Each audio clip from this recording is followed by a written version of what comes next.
Muy bien, veníamos hablando sobre el amor, sobre corazones en el aire y todo eso, así que estamos todos así con los ojitos brillosos, supongo. Y yo voy a hablarle sobre la ira. Vamos a cortar un poquito con esa dulzura en este momento un ratito, eh, pero quería hablar de esta temática, quería compartirles sobre la ira. El título del mensaje es Conociendo la ira, o lo podemos cambiar y decir Conociendo nuestra ira. Eh, Y bueno, quería compartirles sobre ese tema y mientras les pido que busquen si quieren el pasaje, está basado en Efesios 4:25 al 27. Ustedes si quieren, búsquenlo tranquilo, pueden hojear sus Biblias con el ruido de hojas o pueden agarrar el celo y que haga el tuk-tuk del toque nomás. Mientras tanto, mientras buscan Efesios 4:25 al 27, les cuento que cuando era chico, no hace mucho tiempo, y todavía estaba siendo transformado por el Señor y era todavía el viejo hombre estaba ahí aflorando. Eh, una vez me pasó de que iba no una vez, muchas veces me pasó que iba por la calle con un amigo y nos gustaba hacer bromas. Vieron que ahora hacen videos en TikTok o bueno, bromas así en la calle de chistes a las personas o le hacen bromas así. Bueno, nosotros no filmábamos en ese tiempo, pero ya éramos unos adelantados y hacíamos bromas en la calle. Y una de esas era que íbamos por la calle nosotros y como era un pueblo, íbamos en bicicleta. Y entonces al que pasaba de la vereda del frente, siempre era así, bueno, o al que cruzábamos en el sentido contrario que íbamos nosotros, le saludábamos y le decíamos chao tío, que chao tía. Y en realidad ni lo conocíamos, los veíamos y decíamos, le saludábamos por las dudas. Y, y siempre salía bien, porque siempre nos matamos de risa, porque algunos nos saludaban y se quedaban pensando, sí, este es mi sobrino, ¿dónde? ¿Qué sobrino será? Y nos reíamos de eso. Y, y un día una persona se saluda, que se da vuelta y nos persigue, nos vuelve. Nosotros íbamos en bici y la otra persona iba en moto. Y entonces nos alcanza y cuando nos alcanza nosotros frenamos. Y cuando frenamos, pasa de largo y frena. Y después cuando frena nosotros lo pasamos. Bueno, y así íbamos ahí en esa lucha y esa persona, bueno, obviamente se había enojado y dice, no, pero eh, ¿quiénes son ustedes para molestar y para qué se creen? Bueno, todo. Y me miraba a mí y me decía, principalmente vos que tenés carita de pícaro, y bueno, y así, estaba enojado, súper enojado. Y en eso, entonces, nosotros en realidad, obviamente, en ese tiempo no lo sabíamos, pero nos quedamos callados y bueno, disculpe, era un chiste, qué sé yo, y toda la explicación. Y a poco la persona empezó a calmarse, empezó ya a tranquilizarse. Y ahí, sin darnos cuenta, habíamos aplicado el proverbio de que la blanda respuesta apaga la ira, o aplaca la ira, dicen unas versiones. Y hoy vamos a hablar sobre la ira. Y así les puedo contar un montón de experiencias cuando todavía la carne estaba aflorando en mi vida, pero lo vamos a dejar ahí. Bueno, Efesios 4:25 al 27. Dice, por lo cual, desechando la mentira, hablad la verdad cada uno con su prójimo. Y ahí dice el por qué. Porque somos miembros los unos de los otros. Y ahí empieza. Airaos o airen, bueno, airaos, pero no pequen o no pequéis. No se ponga el sol sobre su enojo, ni den lugar al diablo. En este pasaje dice que nadie debe airarse, nunca, ¿o no? No, No, dice airaos. O sea que una que da por sentado de que en nuestra humanidad vamos a airarnos. Dice, bueno, sí, se van a irar, pero no pequen. En otras palabras, algunos dicen nos da permiso para irarnos, pero pone el pero ahí, pero no pequen, no lleguen al punto de pecar. Y que el sol, bueno, no se ponga sobre su enojo. Me voy a poner los dos auriculares. Eh, si bien nos da ese permiso, nos va dejando esa enseñanza de no llegar al punto de pecar. ¿Sí? Tenemos un ejemplo de alguien que se airó y que por ahí no nos no nos gusta dar ese ejemplo. ¿Se acuerdan cuando Jesús fue al templo y estaban vendiendo cosas? Perdón, pero yo lo doy siempre ese ejemplo, ¿eh? El que me dice está mal enojarse. Si Jesús se enojó, le digo, olvídate. Obviamente no está mal. Hay que ver qué haces después con el enojo, eso es otra cosa, le digo. Claramente. Y que se airó, y los teólogos llaman a ese tipo de ira, y nosotros también, porque nos conviene, ira santa o indignación santa. La cuestión de Jesús es que claramente es una ira o una indignación justa, porque era válida por todo lo que estaba pasando en el templo y se estaba profanando el templo de Dios, ¿no? La casa de Dios. El problema es cuando nosotros catalogamos a toda nuestra ira, a todos nuestros momentos de ira como una ira santa. Y no siempre son tan justas nuestras iras. No sé si está bien con juego de iras, pero la ira nuestra no siempre es justa.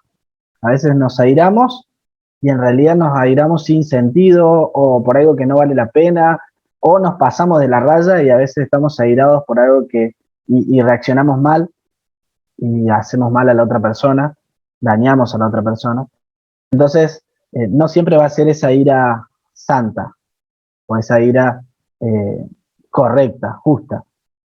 Entonces también tenemos que tener ese cuidado de no confundir y no autoevaluar cualquier ira como una ira santa. Pero volvemos a esto de que nos vamos a irar, nos va a pasar. O por lo menos en otra iglesia la gente le da la ira y acá nosotros no, pero bueno, en otro lugar puede pasar. Entonces debemos partir de eso porque por ahí nosotros decimos no, y incluso nos reprimimos y nos sentimos mal y nos empezamos a autoflagelar por eso, de que cuando nos sentimos a veces enojados, cuando estamos airados, y tenemos que primero reconocer de que nos va a pasar. Yo creo que a ustedes no, pero bueno, a mí me pasa a veces, de que por ahí se prende. ¿Vieron la película Intensamente? Bueno, ahí tienen el ejemplo gráfico. Imagínense eso nomás, así todos prendidos fuego más o menos, que a veces nos va a pasar, pero tenemos que tener cuidado de no llegar al punto de pecar, ¿sí? Y ahí da el consejo también anterior de que el sol no se ponga sobre su enojo, quiere decir que si nos airamos, también tiene que tener un tiempo para que nosotros podamos arreglar las cosas, ¿sí? Nos puede pasar eso, pero también tenemos que arreglarlas, buscar la forma de arreglarlas.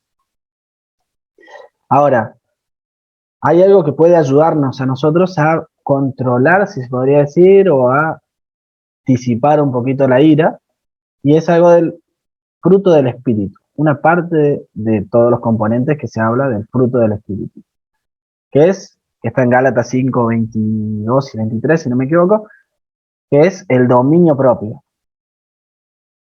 Y ahí es cuando tenemos que aplicar. Cuando viene el momento de ira es cuando nos toca aplicar el dominio propio. Es decir, dale, calmate, tranquilo, por ahí no es bueno, tenés que ir por el otro lado y así. Obviamente que como yo les digo, usted no le da la ira, de vez en cuando no viene una ira, pero a mí me pasa. Y ahora quiero ver también, hay unos componentes que yo anoté que nos ayudan a descubrir qué cosas pueden llevarnos a nosotros a la ira, a irarnos, y que es bueno obviamente antes de explotar, porque si uno guarda la ira y va guardando ese enojo, y si el sol se pone sobre nuestro enojo, vamos a ir acumulando y en un momento vamos a explotar, porque es natural en todos que tengamos ira, ¿sí? O tengamos enojo. El problema es si lo acumulamos y no lo arreglamos antes que el sol se ponga. Si bien es una metáfora, ¿no? Pero se entiende que es cuanto antes hay que solucionarlo o corregirlo. Y uno de los agentes que provocan es la decepción, provoca la ira. La decepción, por ejemplo, cuando nosotros continuamente estamos poniendo expectativas en las personas que nos rodean. Y obviamente las personas nos van a fallar.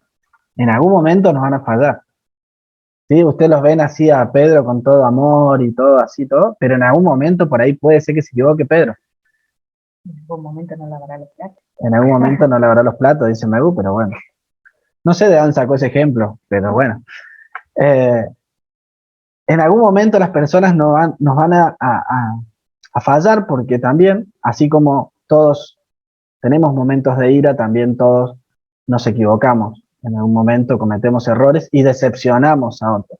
Entonces a veces hay que tener cuidado cuando depositamos demasiada expectativa en alguien o en algo, porque eso va a terminar haciéndonos daño en algún momento.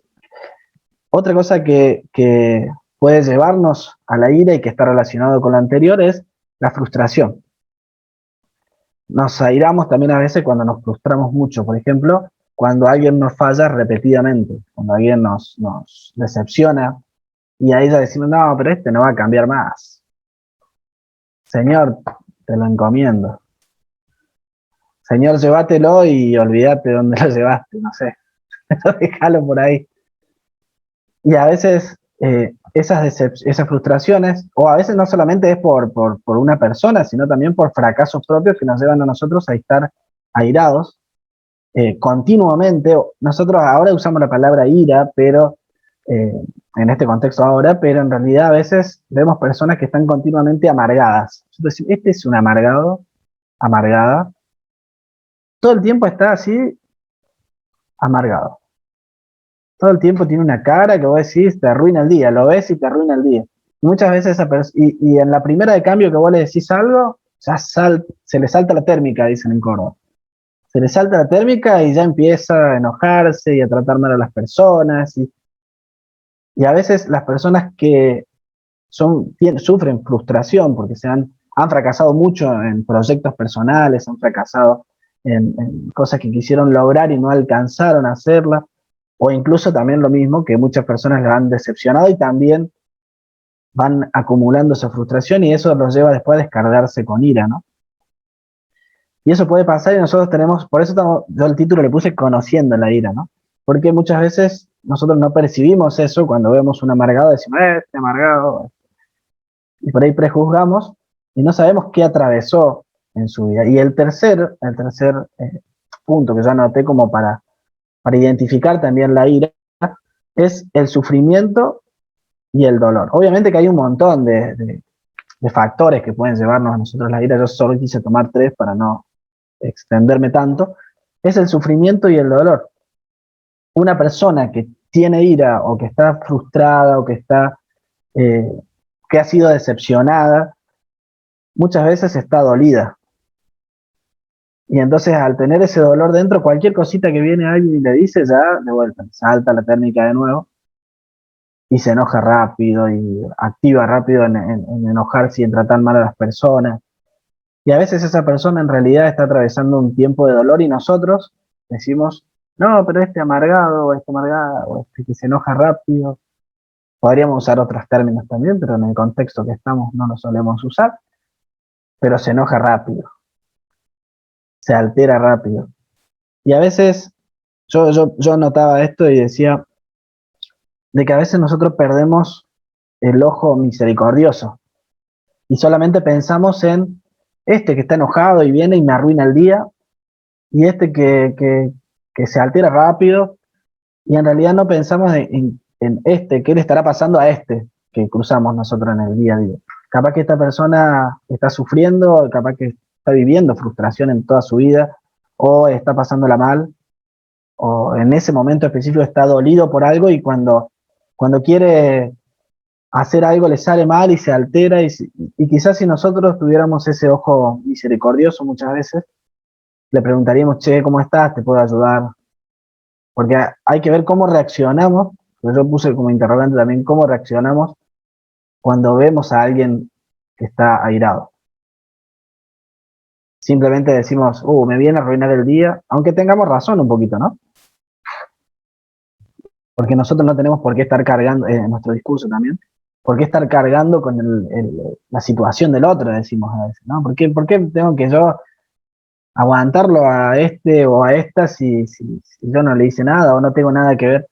Y ahí nos estamos olvidando nuevamente de ese ojo misericordioso, de tratar de decir, bueno, yo estoy para bendecir, para ayudar, para acompañar. Obviamente que también entendemos cuando ya algo es muy tóxico, debemos apartarnos un poquito si vemos que a nosotros nos hace mal. Pero primero estaría bueno tener ese ojo de misericordia y decir, ¿estará pasando algo complicado en su vida, podré ayudarlo, podré acompañarlo, podré entenderlo de alguna forma.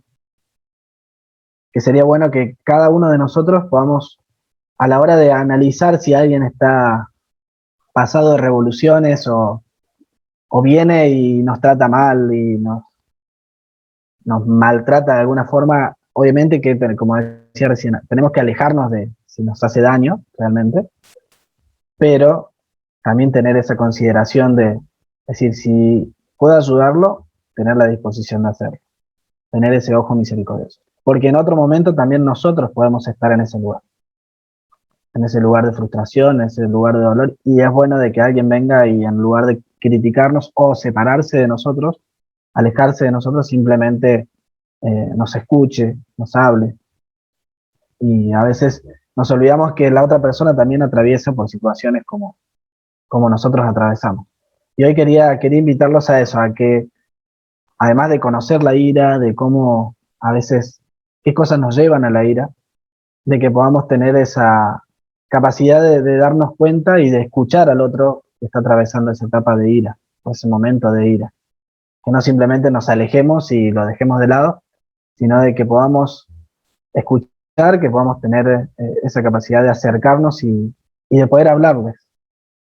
Y ahí también muchas veces, en esos momentos de ira, si no conocen a Cristo, a veces es nuestra oportunidad para poder, que ellos quizá en el momento, incluso las personas que a veces están airadas, vos le querés hablar o querés escucharlo y lo primero que te dicen, salí de acá, pero después cuando pasa el tiempo dice, bueno, la única persona que quiso ayudarme fue Pedro, fue Lili, fue Marta, fue Andy, quizás en ese momento no se dan cuenta o no reaccionan bien, pero nosotros, como hablamos en la introducción que decía Megu, del amor ese que Dios nos muestra a nosotros en acción, también está bueno de que mostremos el amor en esos momentos que no son tan gratos para nosotros, quizás, y podamos reflejar el amor de Cristo en eso. Aunque no tengamos la respuesta inmediata, saber de que Dios va a obrar en esa persona. Obviamente podemos orar por esa persona, pero también podemos intervenir alguna vez escuchándolo o hablándole con amor, obviamente, ¿no? Así que bueno, eso era lo que quería compartirles. Que vamos a irarnos, pero no vamos a llegar a pecar porque nosotros no lo hacemos, esperemos. Y oremos para que no lo hagamos, pero también escuchemos a otros cuando están pasando esos momentos difíciles. ¿Sí? Les invito a orar. Señor, gracias porque podemos acercarnos a ti, podemos hablar con vos, podemos compartir como partes de un mismo cuerpo, parte de la misma familia, poder estar juntos, Señor, compartiendo tu palabra, alabándote. Señor, ayúdanos a tener un corazón dócil, un corazón que pueda discernir nuestros momentos de ira, pero también los momentos de ira de otra persona, y poder ayudarnos a escuchar, ayudarnos a acercarnos, no solamente pensar en si nos arruina o no el día a nosotros, sino en pensar en cómo podemos ayudarlos, cómo podemos acompañarlos, Señor. Ayúdanos a tener ese ojo de misericordia y ver con amor a aquellos que están pasando momentos difíciles, y que tu Espíritu Santo pueda mostrarnos cómo reaccionar y cómo acercarnos, que las palabras que hablemos sean las palabras justas en el momento correcto, para que te glorifiquemos y para que te exaltemos a ti, Padre. En el nombre de Jesús, amén. Ujú.